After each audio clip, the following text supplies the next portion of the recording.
Ladies and gentleman, ನೆಲ ಜಲ ಭಾಷೆಗಾಗಿ ಪ್ರಾಮಾಣಿಕ ಪತ್ರಿಕೋದ್ಯಮ. ನೀವು ನೋಡ್ತಾ ಇದ್ದೀರಾ ಫೋಕಸ್ ಟಿವಿ. ಪ್ರತಿದಿನದ ಪ್ರಚಲಿತ ವಿದ್ಯಮಾನಗಳ ಕುರಿತಂತೆ ಅದರ ಒಳಹೊರಗಿನ ಒಳನೋಟಗಳನ್ನ ನಿಮ್ಮೆದುರು ತೆರೆದಿಡುವ ವಿಶೇಷ ಕಾರ್ಯಕ್ರಮವೇ ಎಕ್ಸ್ಪ್ಲೈನರ್. ನಾನು ಹಬೀಬ್ ದಂಡಿ.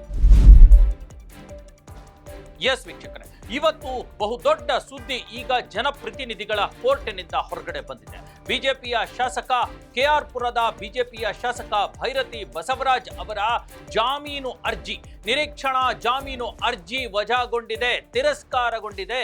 ಇದರ ಅರ್ಥ ಯಾವುದೇ ಕ್ಷಣದಲ್ಲಿ ಭೈರತಿ ಬಸವರಾಜ್ ಬಂಧನ ಆಗುವಂತಹ ಎಲ್ಲ ಸಾಧ್ಯತೆಗಳು ಕೂಡ ಇವೆ. ರೌಡಿ ಶೀಟರ್ ಬಿಕ್ಲು ಶಿವ ಅವರ ಒಂದು ಕೊಲೆಯ ಕೇಸ್ನಲ್ಲಿ ಈಗ ಭೈರತಿ ಬಸವರಾಜ್ ಅವರನ್ನ ಯಾವುದೇ ಕ್ಷಣದಲ್ಲಿ ಬಂಧನ ಮಾಡುವಂತಹ ಸಾಧ್ಯತೆಗಳಿರ್ತಕ್ಕಂಥದ್ದು. ಈಗಾಗಲೇ ಏನು ಬೆಳಗಾವಿಯ ಅಧಿವೇಶನ ಶುರುವಾಗಿತ್ತು ಡಿಸೆಂಬರ್ 8ರಿಂದ, ಅಲ್ಲಿ 4 ದಿನಗಳ ಕಾಲ ಅಧಿವೇಶನ ಅಟೆಂಡ್ ಮಾಡಿದ ಭೈರತಿ ಬಸವರಾಜ್ ಯಾವಾಗ ತಮ್ಮ ವಿರುದ್ಧವಾಗಿ ಕೋರ್ಟ್ ತೀರ್ಪು ಬರುತ್ತೆ ಅನ್ನುವಂಥದ್ದು ಗೊತ್ತಾಯ್ತು ಅಂದಿನಿಂದಲೇ, ಅಂದ್ರೆ ಸೆಷನ್ ಮುಗಿಯೋದಕ್ಕೆ 6-8 ದಿನಗಳ ಮೊದಲಿನಿಂದಲೇ ಅವರು ಕಣ್ಮರೆಯಾಗಿದ್ರು. ಸಾರ್ವಜನಿಕರ ಕಣ್ಣಿಗೆ ಬೀಳ್ತಾ ಇರಲಿಲ್ಲ, ಮಾಧ್ಯಮದವರ ಕಣ್ಣಿಗಂತೂ ಕಾಣಿಸ್ಕೊಳ್ತಾನೆ ಇರಲಿಲ್ಲ. ಯಾವಾಗ ಹೈಕೋರ್ಟ್ನಲ್ಲಿ ಇವರ ಒಂದು ಅರ್ಜಿ ಅಂದ್ರೆ ಬೇಲ್ ಅರ್ಜಿ ವಜಾಗೊಳ್ತೋ, ಅದನ್ನ ಜನಪ್ರತಿನಿಧಿಗಳ ಕೋರ್ಟ್ಗೆ ಮತ್ತೆ ಮರುವರ್ಗಾವಣೆಯನ್ನ ಮಾಡಲಾಯಿತು. ಅಲ್ಲಿಗೆ ಹೋಗಿ ನೀವು ಬೇಲನ್ನ ಪಡೀರಿ ಅನ್ನುವಂಥ ಮಾತು ಹೇಳಲಾಯಿತು. ಅವತ್ತೇ ಅವರು ಅಬ್ಸ್ಕ್ಯಾಂಡ್ ಆಗಿಬಿಟ್ರು.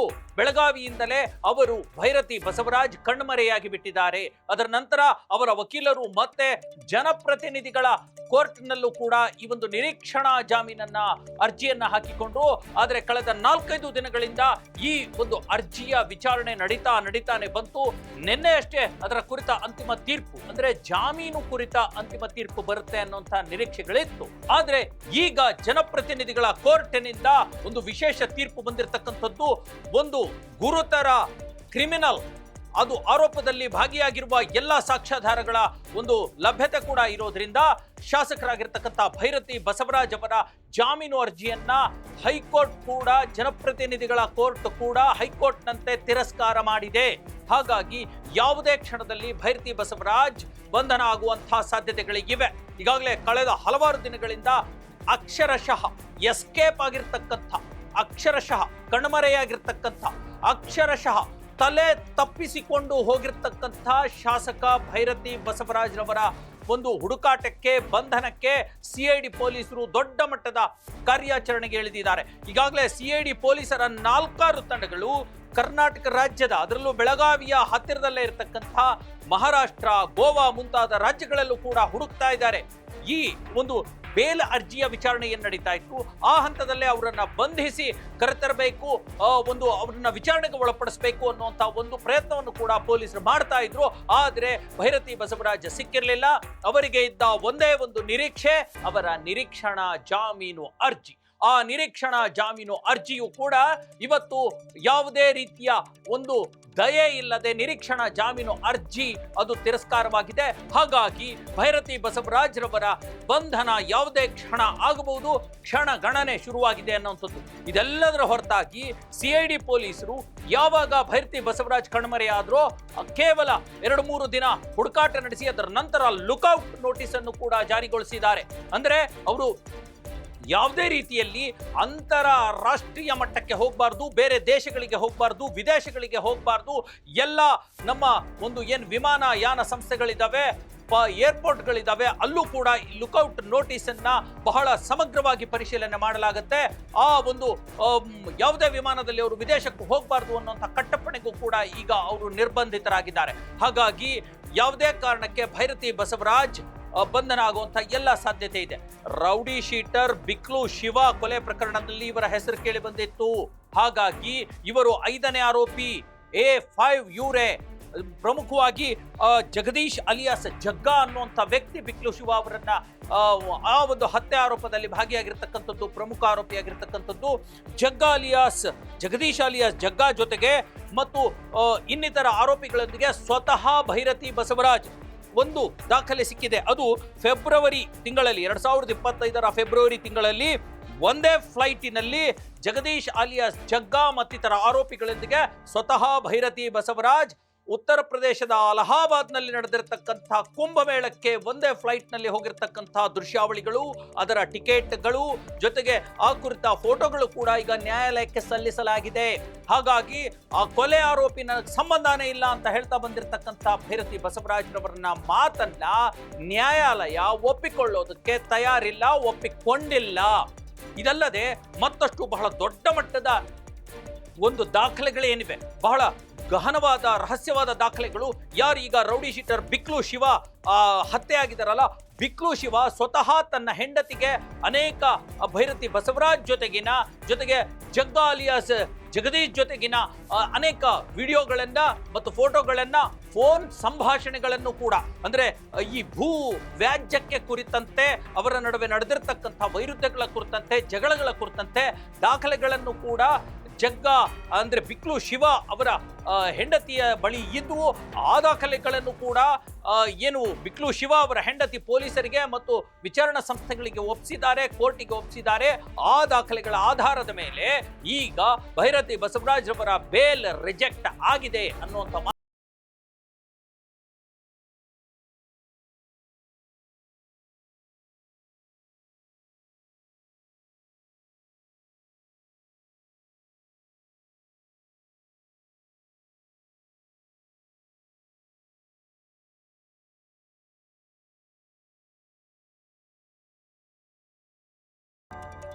ಭೈರತಿ ಬಸವರಾಜ್ ಕೇವಲ ಒಬ್ಬ ಕಾರ್ಪೊರೇಟರ್ ಆಗಿ ತಮ್ಮ ರಾಜಕೀಯ ಜೀವನವನ್ನು ಆರಂಭಿಸಿದ್ದು.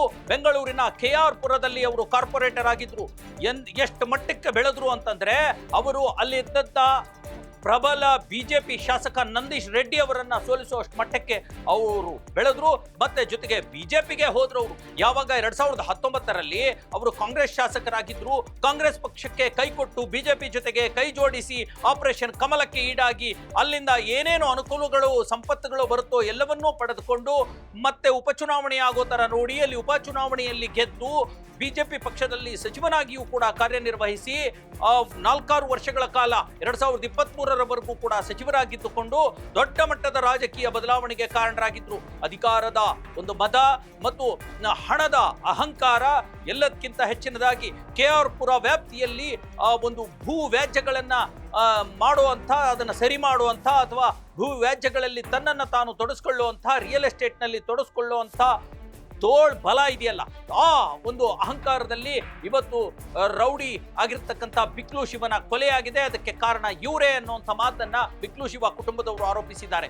ಈ ಎಲ್ಲ ಹಿನ್ನೆಲೆಯಲ್ಲಿ ಬಸವರಾಜ್ ಅವರ ಬಂಧನ ಸನ್ನಿಹಿತವಾಗಿದೆ. ಭೈರತಿ ಬಸವರಾಜ್ ಒಂದು ಕಾಲದಲ್ಲಿ ಸಿದ್ದರಾಮಯ್ಯನವರ ಬಹಳ ಆಪ್ತರಾಗಿದ್ರು. ಆದ್ರೆ ಇವತ್ತು 2019ರಲ್ಲಿ ಯಾವಾಗ ಅವರು ಕಾಂಗ್ರೆಸ್ ಪಕ್ಷಕ್ಕೆ ಕೈ ಕೊಟ್ಟು ಬಿಜೆಪಿಗೆ ಹೋದ್ರು, ಅವತ್ತಿನಿಂದ ಸಿದ್ದರಾಮಯ್ಯನವರು ಅವರೊಂದಿಗಿನ ಒಂದು ನಂಟನ್ನ ಕಡಿದುಕೊಂಡು ಬಿಟ್ರು.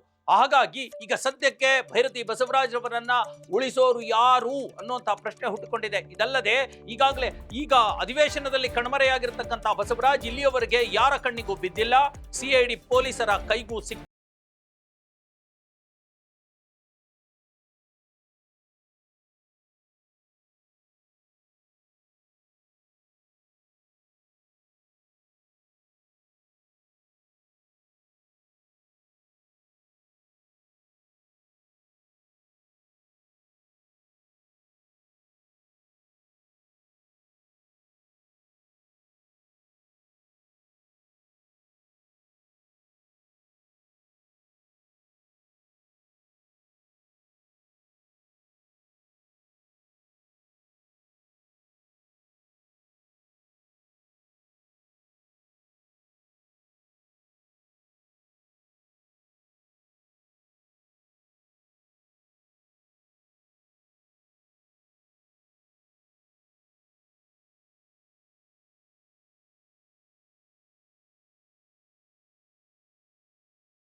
ಬಸವರಾಜ್ ಸ್ವತಃ ಬಿಜೆಪಿ ಪಕ್ಷದ ಶಾಸಕರು ಕೂಡ ಆಗಿರೋದ್ರಿಂದ ಈಗ ಬಿಜೆಪಿ ಪಕ್ಷಕ್ಕೆ, ಅದರಲ್ಲೂ ಕರ್ನಾಟಕದ ಬಿಜೆಪಿ ನಾಯಕರಿಗೆ ಬಾಯಿ ಕಟ್ಟಿದ ಹಾಗಿದೆ.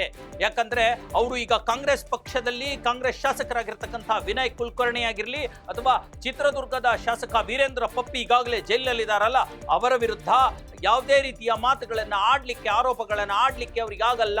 ಯಾಕಂದ್ರೆ ಈಗ ಅವರದೇ ಪಕ್ಷದ ಶಾಸಕರೊಬ್ಬರು ಈ ತರಹದ ಪ್ರಕರಣದಲ್ಲಿ ಸಿಲುಕಿ ಹಾಕಿಕೊಂಡು ಜೈಲು ಪಾಲಾಗುವಂತಹ ಕ್ಷಣಗಳ ಹತ್ತಿರದಲ್ಲಿವೆ.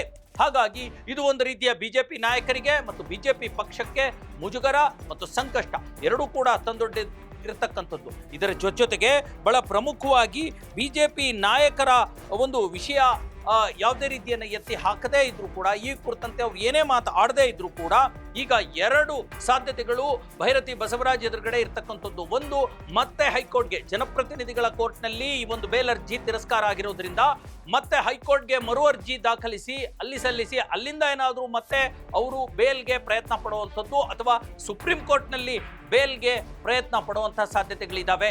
ಆದರೆ ಅವರು ಬಂಧನ ಆಗಬೇಕಾಗಿರ್ತಕ್ಕಂಥದ್ದು ಇಂದಿನ ತುರ್ತು ಅಗತ್ಯ.